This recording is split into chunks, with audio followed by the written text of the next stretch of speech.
And fans everywhere, quite frankly, erupted, many in anger. Belgium asked FIFA for an explanation, which FIFA treated as an appeal. Just a short time ago, FIFA said that appeal was denied. In fact, we can now report that that's it. The star striker makes it to the pitch.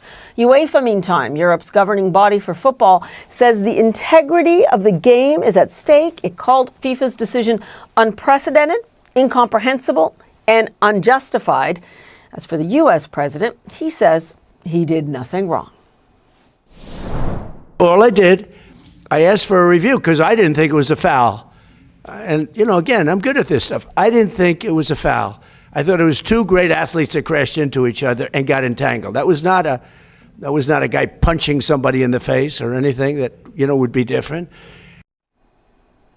FIFA's president, Gianni Infantino, says there is nothing unusual about getting a phone call from President Trump, since world leaders call him all the time. He adds the decision to allow Balogun to play was made by an independent FIFA committee without any interference. Okay, you are all caught up, and now we are going to dive in. World Sports' Amanda Davis and Stephen Collinson joins us from Washington. All right, we're going to try and reset here so we understand what's happened and what may happen going forward. Amanda, to start with, Infantino went out of his way to stress that FIFA's judicial bodies are independent. They operate autonomously. So how did this reversal of the red card come about? And I'm really leaning on your experience here because I know you know a lot about how this goes down, even in other contexts. Paula, it has been an extraordinary 48 hours. Let's start there. And you have to say unprecedented. That very much is the word. But let me just highlight the irony of what is happening here. You mentioned Belgium's appeal that took place. That has been dismissed for this reason. The request was rendered inadmissible on the grounds that the RBFA, that's the Belgian Football Association, is not a party to the proceedings and as such has no standing to appeal the decision. So the question I ask you is, how exactly is the President of the United States a party to these proceedings who has standing to appeal the decision of his national football team? Because it is absolutely explicitly written in FIFA, World Football's governing body, their statutes, that there must be no political interference in football proceedings. We have seen national federations, associations suspended, the likes of Kenya, the likes of Pakistan, for doing just that. And how has this come about? Well, you have to. Whatever Gianni Infantino says, his attempts to distance himself from the proceedings, you have to say that this has come about because of the relationship, the personal relationship that has developed between Infantino and President Trump over the years. Balogun is one of 13 players who have been sent off up to this point at this World Cup. As far as we're aware, there has been no review of the other 12 red cards that have taken place up to this point. And yes, President Trump has the ability to pick up the phone to Gianni Infantino, but it is raising serious questions about their relationship. And as UEFA, European football's governing body, put it, the crossing of that red line. There is a big difference, isn't there, between a relationship that relates to the logistical, organisational points of staging one of the biggest sporting events on the planet, and then that relationship interfering on the footballing field of play at the biggest competition in the world. And that is what we're talking about. Yeah, and that personal relationship between Infantino and the president has been well documented. Stephen, to you now in Washington, the president did have a lot to say in the Oval Office. He likely didn't do the USA or himself any favors. I do want you to listen first, though, to Belgium's foreign minister, because to Amanda's point, who has standing if not Belgium, if Donald Trump has standing? Listen. Well, as a former football referee myself, I've always been committed to upholding the rules and ensuring fair decisions. And this decision, let's be frank, raises a lot of questions. If it is really one phone call that led to such an incomprehensible decision, that would be a flagrant breach of the most basic rules of football and sport. And that would be very serious. How, for instance, could FIFA continue to advocate for fair play with any credibility? So let's hope that the Belgium team will give the best answer on the ground in the coming hours. The world's biggest sporting event has suddenly become a political story, all thanks to Donald Trump. Trump confirmed today that he asked FIFA President Gianni Infantino to review the suspension of American star forward Folarin Balogun, who received a red card last week for tonight's World Cup knockout match against Belgium. And in an extraordinary move, FIFA did lift that suspension. Trump basically put it all out in the open this morning, admitting he involved himself in the decision. Watch.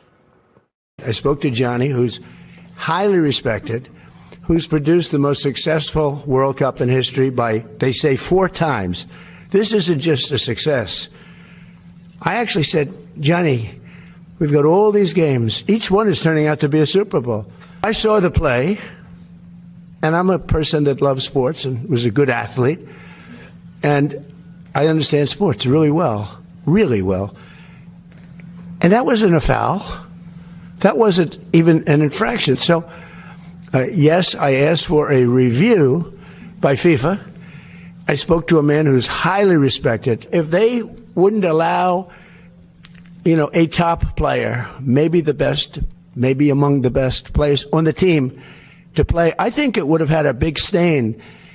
And I related just that feel. I didn't tell him what to do. I can't tell him what to do, but and I don't believe he made the decision. I think it was a committee that made the decision, and they made the right decision.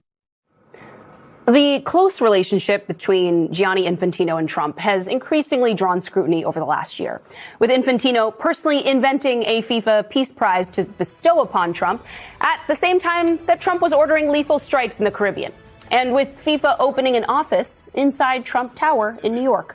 This latest show, though, of preferential treatment is leaving many U.S. fans feeling conflicted about cheering on the return of their star player, and the rest of the soccer world left outraged. Belgium appealed the decision to allow Balogun to play this morning, hours before the high-stakes match is going to take place. But that appeal was denied this afternoon by FIFA. I want to bring in national sports columnist and professor of journalism at the University of Maryland, Kevin Blackistone. Also joining us, former Undersecretary of State for Public Diplomacy and Public Affairs during the Obama administration, political analyst Rick Stengel is here, and Eamon is still here at the table with me. Kevin, I'm going to start with you. Questions over this red card put aside for a second. Just how much has the political influence seen throughout this entire tournament been a stain on the World Cup? Well, it's been a stain that's not going to go away. And if the U.S. is fortunate to beat Belgium this evening, it's going to be with an asterisk on that win, because that's what Donald Trump has done. He has stained this entire event. Look, I said before the World Cup came here, after it was certain to be here, after it started, I wrote it. This country with the Trump administration is unfit to host any global sporting event, given its unethical and immoral treatment of our foreign neighbors and citizens. And we've seen it play out throughout this entire World Cup, from a referee who was not allowed to do his job here because of his nationality, to the way the Iranian team has been treated as if they're some sort of terrorist cell. And now you have this. I said that, we often say that game respects game. Well, corruption respects corruption, too. And that's exactly what we've had here.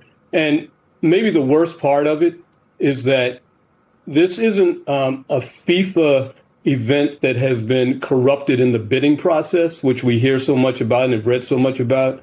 But now the actual game itself, that is going to be played before tens of millions of people, has been corrupted. And maybe the outcome of that has been changed because of Donald Trump's desire to put his thumb on the outcome. That really hasn't happened before, but that has happened this time. Eamon, I want to read for you. The FIFA president put out a statement today that some people thought was a little too late. FIFA's judicial bodies are independent, he said. They operate autonomously, apply the FIFA disciplinary code, and decide cases based on the applicable regulations and the specific facts before them. Their independence is essential to the credibility and integrity of football. Your reaction here? I mean, look, I know that you're basically like MS Now's resident soccer expert. For any of our viewers who didn't already know that, Eamon is the person who explains everything that's going on in soccer to me. So, I mean, do you buy any of this? It's nonsense. And the reason why it's nonsense, to Kevin's point, which I think is very important, is about how FIFA has conducted itself throughout this tournament. And the reason why that's important is because if FIFA was able to stand up and protect its own referee that was denied entry to the United States, if FIFA was able to stand up to Donald Trump and say, look, you're hosting this tournament, we would like for you to treat the Iranian team with the respect and dignity that athletes from around the world deserve. We would like for you to allow them to stay in this country. If they were Before Belgium even finished the job, Trump had already made Team USA look guilty. That is the real disaster. The red card reversal was supposed to help America, but instead it turned the entire match into a political scandal. Trump called FIFA, FIFA changed course, Belgium exploded, and UEFA said the decision was unprecedented, incomprehensible, and unjustifiable. So when Team USA got crushed, the blame did not stop at the coach, the defense, or the missed chances. It went straight back to Trump because he dragged the players into a fight they never needed. They were not just facing Belgium. They were facing the embarrassment of looking like the president had tried to rig the moment before kickoff. Trump wanted to be the hero of the story. Instead, he became the distraction, the excuse, and the scandal. And after that defeat, Team USA is not just leaving the tournament. They are leaving with Trump's fingerprints all over the collapse.